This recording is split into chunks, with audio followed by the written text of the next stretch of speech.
Getdi ye. Candı balıdı fala baxanda seyirdi papugay.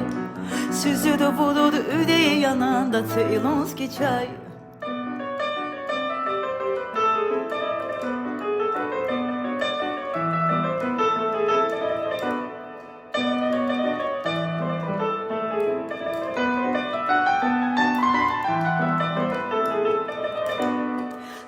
Mağazinde, vağzalın teninde bir papugaya çorsan getirmişdi kızılı qəfəsdə.